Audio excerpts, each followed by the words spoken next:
सूर्य कुमार यादव, अगर तुम्हारी औकात है तो तुम्हें दूसरी चुनौती भी देते हैं। जितना पैसा तुमने धंधे में क्रिकेट के आपने कमाया है, दे दो तुम शहीदों की विधवाओं को, 26 औरतों को दे दो वो सारा का सारा, हम भी मान जाएंगे तुमने डेडिकेट किया है। मेरी तरफ से पता नहीं है कंट्रोवर्सी हो सकता है कि नहीं, कंट्रोवर्शियल नहीं है, it's a good thing. I actually personally want to give my match fees of all the games which I have played in this tournament to the Indian Army. Aam Aadmi party का खालिस्तान प्रेमी होने का कई बार उसके ऊपर आरोप लग चुका है। इवन हम कह सकते हैं कि पाकिस्तान प्रेम भी उसने कई बार उजागर किया है।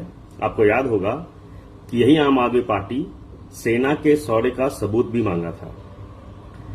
आज फिर जब पूरा देश एक होकर के भारतीय क्रिकेट टीम जो उसकी बहुत अच्छी एक मैसेज दिया है पाकिस्तान को, क्रिकेट खेलना कई बार दो देशों के बीच में या अंतर्राष्ट्रीय कई नियमों के कारण खेलना पड़ सकता है, मगर जिस तरह का आचरण से उसने अपना विरोध जताया है पाकिस्तान टीम के साथ खेलकर, और 3 के 3 मैच में उसको धूल चटाया है, यानी ऑपरेशन सिंदूर में तो चटाया ही चटाया, क्रिकेट के ग्राउंड पे भी उसको धूल चटाया है।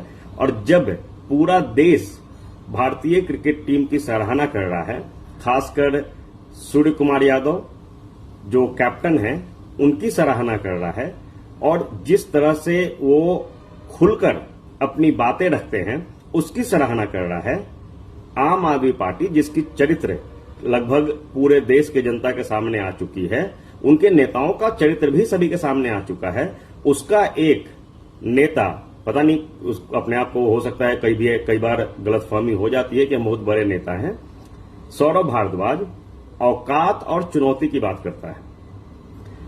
चलिए, आपने किसी की औकात पूछी और उसको चुनौती दी, उसने चुनौती सह स्वीकार भी किया और उसका प्रत्युत्तर भी दे दिया। अब भाई औकात की बात तो आपसे हम कर ही नहीं सकते।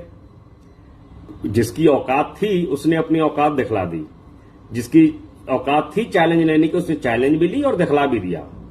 आपसे तो औकात की बात करना भी गलत हो जाएगा, मगर चलिए कम से कम आपके पास अगर अब भी शर्म बचा हुआ है तो अपनी जितने भी पद है उन सभी से इस्तीफा देकर राजनीति से संन्यास ले लीजिए। किसी भी तरह के राजनीतिक जो आप विचार व्यक्त करते हैं या पब्लिक में आकर के जो बोलते हैं उसको पूरी तरह से रोक दीजिए, क्योंकि औकात तो बची नहीं, शर्म बची है तो उसको बचा लीजिए।